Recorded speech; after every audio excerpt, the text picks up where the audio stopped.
there's one thing that can completely derail hormone balance, metabolism, and even sleep, it's stress. And I'm not talking about that kind that comes from a crisis.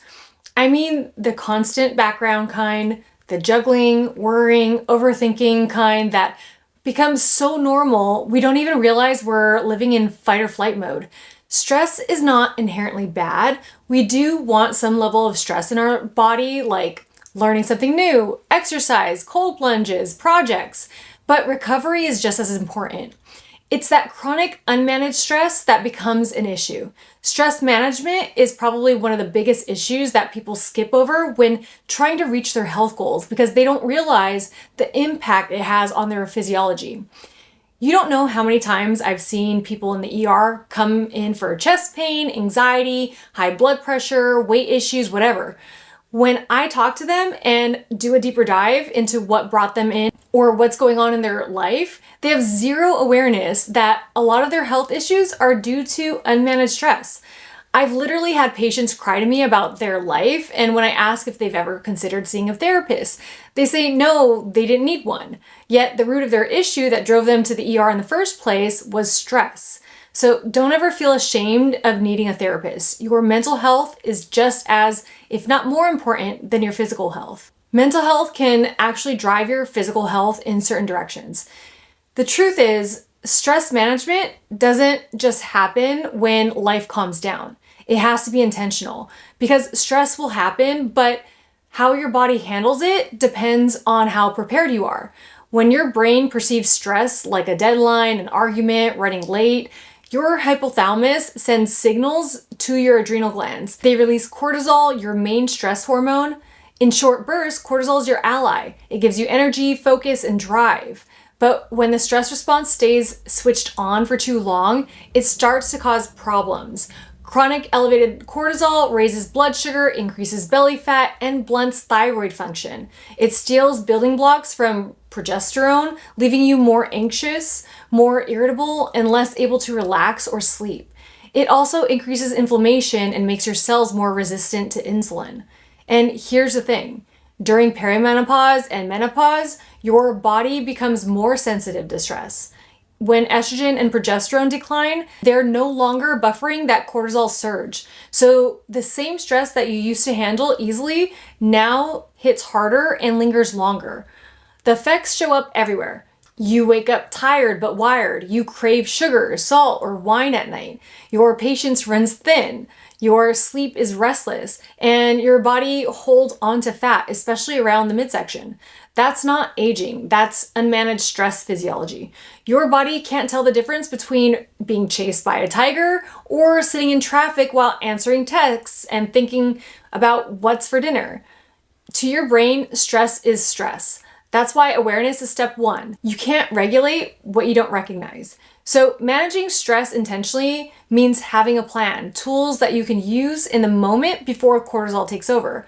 Here are some of my favorite science-backed ways to do that. The first one is breath work. Your breath is one of the fastest ways to shift your nervous system out of fight or flight. Try this. Inhale for 4 counts, and then exhale for 6 counts. Longer exhales stimulate your vagus nerve, the built-in off switch for stress. There are several different breathing techniques worth trying, like box breathing. There are even breathwork classes that you can find in your local area or even online. I highly, highly recommend it. Number 2 is morning rhythm. Get sunlight in your eyes early and eat breakfast within 60 to 90 minutes of waking. That naturally regulates your cortisol curve for the day, so it peaks when you need energy and drops when it's time to rest. One common mistake I see women make is skipping breakfast or drinking coffee first thing in the morning before they hydrate or have breakfast. I totally understand that some people like intermittent fasting. I do think intermittent fasting is effective, but for the right person. If you're already struggling with stress, this is not the time to do it. Intermittent fasting is a great tool for people who have great stress management. Otherwise, it can lead to that cortisol belly or even insulin resistance. Number 3 is create micro pauses. Every few hours, take a minute to breathe, stretch, or step outside. You can't wait for stress to disappear. You have to interrupt it on purpose. Number 4 is move your body, don't punish it. Movement lowers cortisol when done intentionally. Think walking, yoga, strength training, or dancing, but overtraining or constant high intensity interval training when you're already burnt out can make things worse. Number 5, support your body nutritionally. Stable blood sugar equals stable cortisol.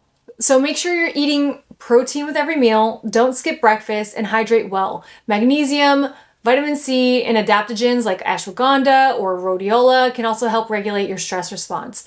It really comes down to you finding what works for you. Journaling, meditation, yoga, breathwork, and then intentionally bringing that into your everyday routine, not just when shit hits the fan.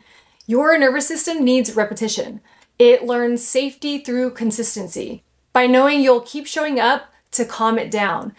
So for this week, I want you to go into this week's handouts and review the mindfulness, breathing techniques, and guided imagery practice. Identify the top 3 signs that tell you when you're stressed.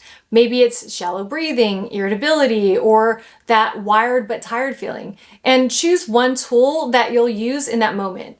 When stress hits, you don't rise to the level of your motivation, you fall to the level of your habits. So let's make sure those habits support your hormones. You can't avoid stress, but you can train your body to recover from it faster. That's what resilience is. Not the absence of stress, but the ability to return it to balance after it. I've also included some adrenal mocktails or elixirs in your handouts, so be sure to try them out.